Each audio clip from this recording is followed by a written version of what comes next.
കൂടുതൽ വാർത്തകളും വീഡിയോകളും കാണാൻ ഈ ചാനൽ സബ്സ്ക്രൈബ് ചെയ്യുക. കൂടെ ബെൽ ബട്ടൺ അമർത്തുക. നമസ്കാരം. അത്തം നക്ഷത്രത്തിന്റെ ദശാനാഥൻ ചന്ദ്രനാണ്. ദശാനാഥൻ ചന്ദ്രനാണ് എന്നുള്ളത് കൊണ്ട് തന്നെ അവർക്ക് വരുന്ന രോഗങ്ങളും അതുപോലെയുള്ള അസുഖങ്ങൾ തന്നെയാണ് അവർക്ക് വരിക. ഇവരുടെ ജനനം തന്നെ ദശാനാഥൻ ആയ ജനനം തന്നെ ചന്ദ്രദശയിലാണ്.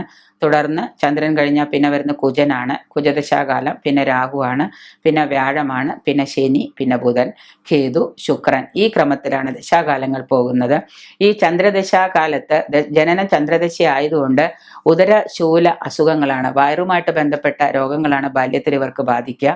പിന്നെ വിയർപ്പിന്റെ ദുർഗന്ധം, വിയർപ്പ് എത്ര ശരീരം കുളിച്ചാലും വൃത്തിയാക്കിയാലും വിയർപ്പ് പോവാതെ ശരീരത്തെങ്കിലും കെട്ടി നിൽക്കുന്ന ഒരുതരം വൃത്തികെട്ട സ്മെല്ല് വരുന്നൊരു അസുഖമാണ് വിയർപ്പ് ഉണ്ടാവുന്ന അസുഖം. അതിന് നമ്മൾ ചികിത്സയും അതിന് പരിഹാരങ്ങളും ഉണ്ട്. ഒപ്പം തന്നെ വാതജന്യ പീഡ, മന്ദാഗതി, നിങ്ങൾ ശരീരത്തിന് പൊതുവെ ഒരു ചന്ദ്രനാണ് ജനനത്തിൽ എന്നുള്ളതുകൊണ്ട് പതുക്കെ, വളരെ പതുക്കെയാണ് എല്ലാ കാര്യങ്ങളും പോവുക.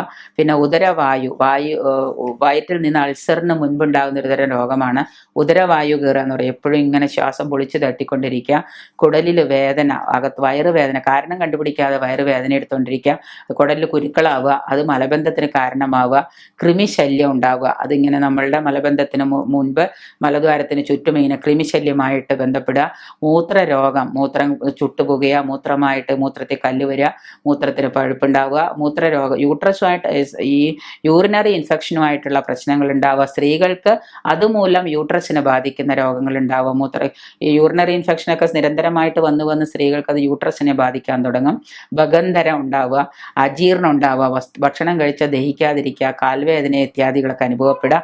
ഇതിന് പരിഹാരമായിട്ട് നമ്മൾ ചെയ്യേണ്ടത് എന്താണെന്ന് വെച്ച് കഴിഞ്ഞാൽ സുബ്രഹ്മണ്യ ക്ഷേത്രങ്ങളിൽ പോയിട്ട് സുബ്രഹ്മണ്യന് വഴിപാടുകൾ, ഭസ്മാഭിഷേകം, പനിനീർ അഭിഷേകങ്ങൾ ചെയ്യുക, മൃത്യുഞ്ജയ ഹോമം ചെയ്യുക, ജാതകം പരിശോധിച്ച് നിങ്ങളുടെ ഏത് ദശയിലാണ് ഈ പറയുന്ന രോഗങ്ങളൊക്കെ വരുന്നതെന്ന് പരിശോധിച്ചിട്ട് അതിന് പരിഹാരമായിട്ട് അതിൽ പറയുന്നുണ്ട് ഇന്ന സമയത്ത് ഇന്ന വഴിപാടുകൾ ചെയ്താൽ നിങ്ങൾക്ക്. അപ്പോൾ നിങ്ങളുടെ ദശാനാഥൻ എപ്പോൾ തുടങ്ങുന്നു എന്ന് പരിശോധിക്കുക. ദശാനാഥൻ നിങ്ങൾക്ക് ഗുണമാണോ ദോഷമാണോ ചെയ്യുന്നതെന്ന് നോക്കുക.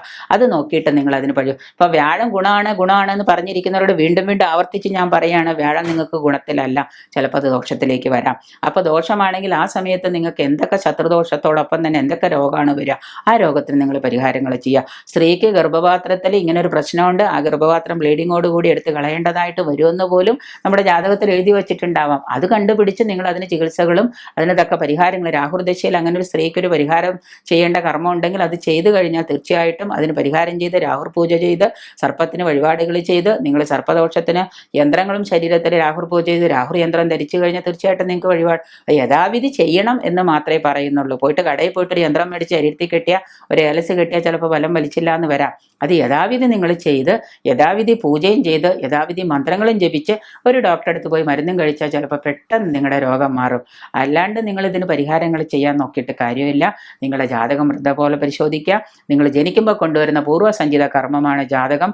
അതിന് പരിഹാരങ്ങൾ ചെയ്താലേ നിങ്ങൾക്ക് ഇതിന് ശാശ്വതമായിട്ടൊരു മോക്ഷപ്രാപ്തി ഉണ്ടാവുകയുള്ളൂ.